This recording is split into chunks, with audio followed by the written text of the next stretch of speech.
Hey, happy Wednesday morning, everyone, and welcome back. I appreciate you being with me here on Morning Musings. My name is Don K. Preston. I am the president of Preterist Research Institute of Ardmore, Oklahoma. Look, I just got to tell you, I'm so excited about some of the events that are coming up later this year.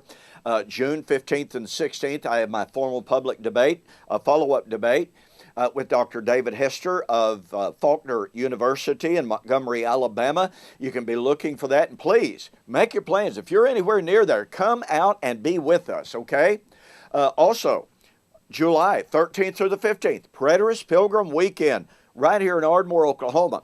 Our theme this year is the problems with postmillennialism. You can go to my website, BibleProphecy.com, and find out a whole lot more about the details, about the speakers, and the topics that they'll be speaking on there.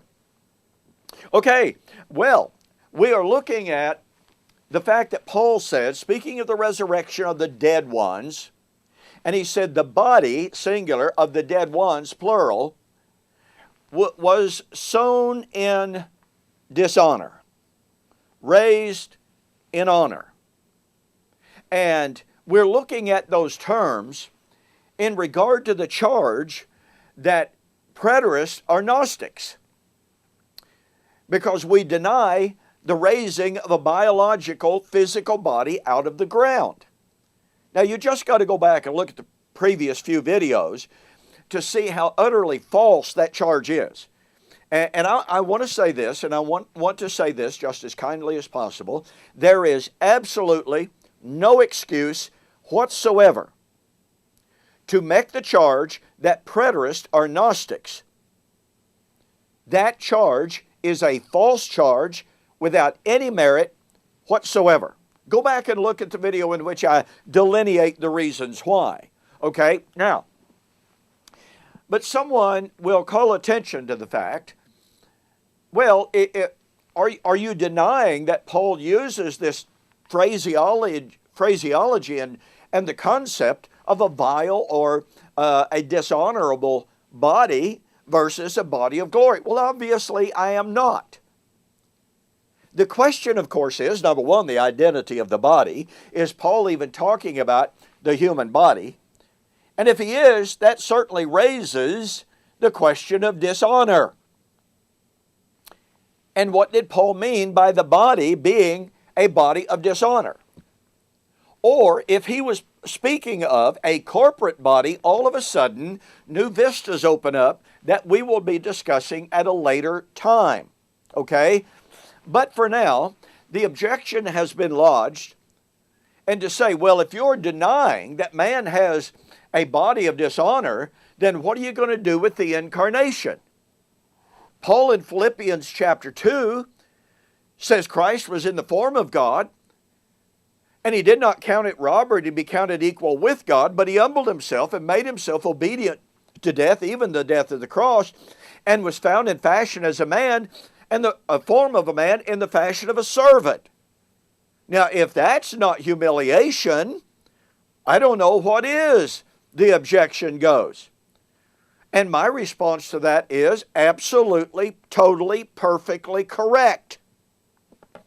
But is Paul saying that when Christ was incarnate, that his body was intrinsically vile or dishonorable? What we have to see when Paul spoke of Christ humbling himself, and when it says he was made a little lower than the angels, Hebrews chapter 2, for instance, and other passages as well, he is giving us a comparative statement.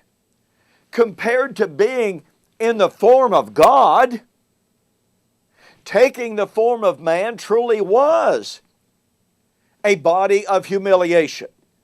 Not because flesh is evil, but because it contrasts to the glory that he once had. Now, pardon me, this is absolutely critical. When we speak of the glory that Christ had, what does that mean? Well, look at the text again. Who being in the form of God did not think it robbery to be counted equal with God. Equal with God. But he humbled himself and was found in the form of man. Now, here's something to consider. In the form of man means he was made, Psalms chapter 8, a little lower than the angels. Now that raises the question.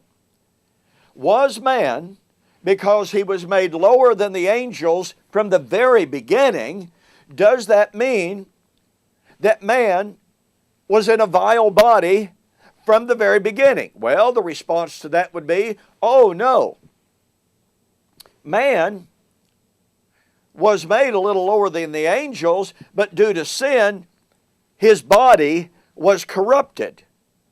Oh, so now we find the claim on the part of the futurist that says it is man's human body that is corrupt, that is defiled, that is dishonorable.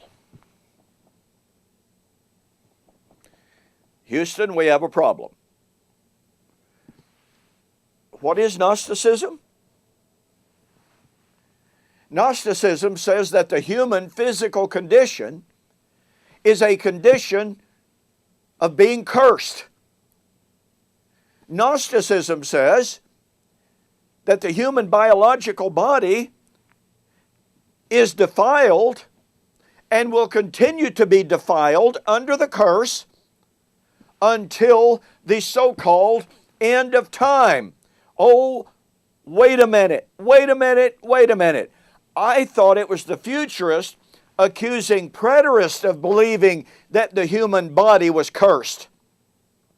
I thought it was the futurist who claimed that it was the preterists who say that human flesh is dishonorable. Let me repeat what I've said in an earlier video. You will not find preterists affirming that the human biological physical condition is a condition of dishonor. You will not find in our writings or in our presentations the idea that the human body is cursed. But what do you find? Wow, this would take an entire long presentation. You find in the futurist camp the idea. Look, early this morning, before I started making my videos, I was reading, and I've been reading like 2 or 3 books. I don't even remember which one it was now. But I was reading a statement that said, by a futurist, that man is under a curse and will remain under a curse, the human biological body, until the end of time. Let me ask you again. Here's the preterist who does not teach that the human biological fleshly body is under a curse. It is not defiled. It is not dishonorable. And yet we're accused of being Gnostic. But then you have futurists who say, oh, well, yes, the human body is under the curse. The human body is dishonorable. The human body is corrupt. And that's not Gnosticism? Now they would quibble and say, well, we're not saying that the human flesh is intrinsically evil. We're saying it's under the curse of Adam. Okay, that's fine. You're still saying that the human biological body is dishonorable. And let me ask you this question that we will develop in our next video.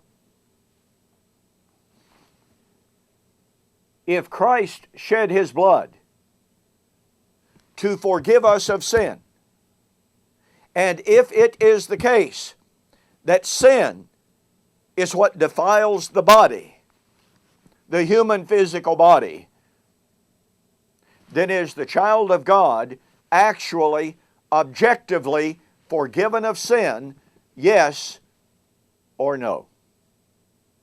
You would be absolutely astounded to fully understand and appreciate, to catch the power of what the futurists have to say about this.